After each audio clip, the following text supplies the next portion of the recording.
All right. So actually, I'm just going to close this so we can bring it up. So wanted to go over details box a little bit, and we'll probably touch on it a little bit more too once we get into the plan production to talk about some of the other elements. But details is similar to properties. It's just going to give you more information and give you more of the data that goes along with it. So properties is kind of a minimized version of what the details does. But again, as much as Lindsay mentioned earlier, I like search bar. It is your friend. I use it all the time. Use it for anything. Anything that you want to find in ORD, you can find through the search bar. So you can see I even just typed in DE. It gives me a whole bunch of different things. I want to see my details box. So if I don't want to do the search bar, I know how to get to it later on if I want to go find it. So I'm just going to pick my details. So right now it's blank. So under details, I can pick elements and it will give me a slew of information. It's going to tell me a lot of different things. Is it annotative? Is it part of a template? What kind of class is it? And we mentioned earlier too, where different classes, right, of keeping files clean and having different types of line work in there. You have primary line work, which is what mainly everyone works with. And you have construction line work. So construction is like if I wanted to set a geometry and I want to do tangents, have a curve, something like that. That's what I would use that construction class for. So that's what those classes are. But as I go down the list here, pick the wrong, there we go. So you can see there, it's going to give me angles. It's going to tell me rotations, origins, scale, the scale being 600:1. But the reason why it is that is because from my annotation and my model scale that I had set up, that's what that gives me. I'm going to open up the properties dialog box just so you guys can see this. So you can see that the properties dialog box, again, it's a minimized version of all the information that you can actually get from those different elements. So if I pick up, it's going to give me everything that I can possibly find through my details box versus my properties box. It's just going to have a little bit more information in it. There's also when we get into the plan production where when we move around text or we do anything with text, we can set it relative to the file or we can give it a set to the file. For some reason, I'm not seeing that up here right now, but we'll make sure that we go through that with you guys. I'll figure out why that's not showing up. But what that entails is if someone goes in and modifies a geometry or, or even just clicks on it to do a report, a lot of times your text will go back to where it was. And you want to make sure that your text, when you move it, it stays where you want it to stay. The other thing that this does too is as I'm going along my items, even in my Explorer, so like my alignment, you can see it highlights it. You can tell it's grabbing my alignment information, not only the annotated, but what the information is to the geometry. I can go through here. I can quickly assess a bunch of different items through here that I'm looking at with start point.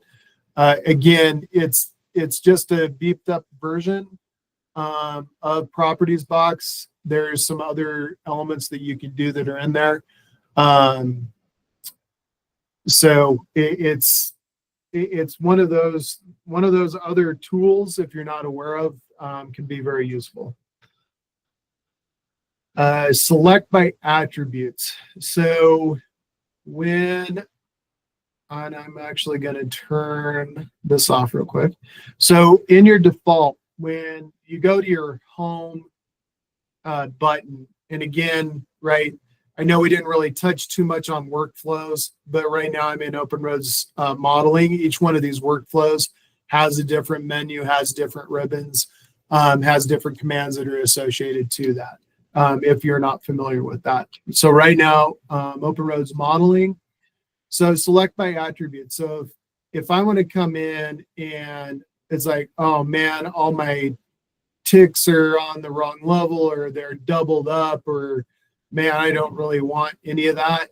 I can come in and up in my selection ribbon, I'm going to right click, and in here, because I have like fence tools, I have paste, I have a bunch of different things. There's this button called select by attributes. So if I turn that on, you're going to see it's a circle with a couple of lines. So if I select that, what happens is I get this dialog box. The dialog box talks about types and elements, and these elements. So if I say, okay, I want anything that's on a curve on any level, I want it to go find it. And what'll happen right now is nothing, because I don't have anything. So if I hit execute, nothing happens.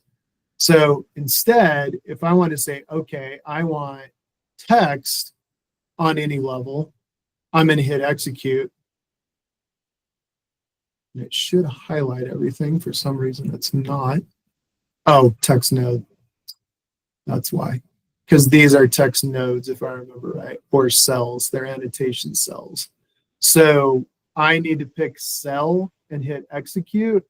It should, I don't know why it is not working. There we go. So now I hit execute. And you can see too, like in my details, that's one of the things in my details up here in properties. I need to go through and select each one here, so you can see it goes down the details as well. So again, more info, still information, probably the information that I need in properties, but if I want to get a little bit more in here, I can. But what it does is it selects everything.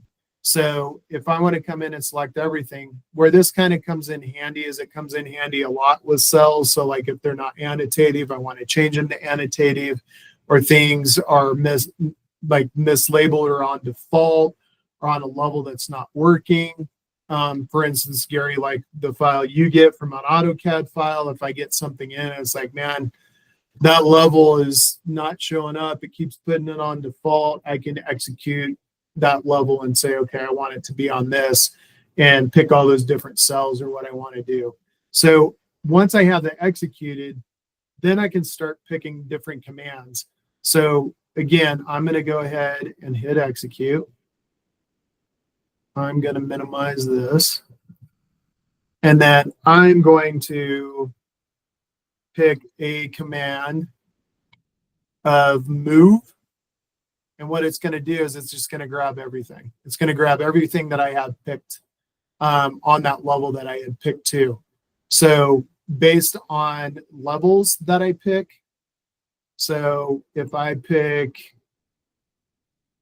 my level for cardinal points and I hit execute,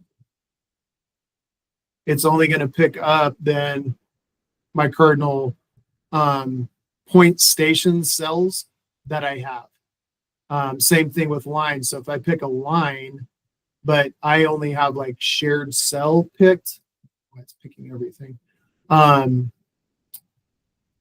So cardinal line, and I hit execute there, it's not going to do anything because it's a line. So if I select all these and say, okay, whatever's on cardinal line, and then I select, it will pick that cardinal line. And that cardinal line is a line annotation cell line. So again, it's one of those things that it'll go through, say you have a bunch of different or a very long alignment and a bunch of cardinal points, and you need to manipulate something.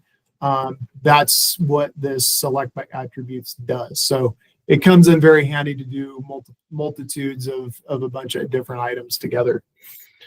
So that is, and then you'll get this warning once you close it, and it says, select by attribute to continue, filter location, display of elements, cancel will stop element filtering by select by. I hit OK. What that does is it really just closes that out, and now I'm out of that command. So that's really what details box and select by attributes are. So we can stop recording. I think, is there anything else, Lindsay, that we need to go over with this one? Nope. Okay.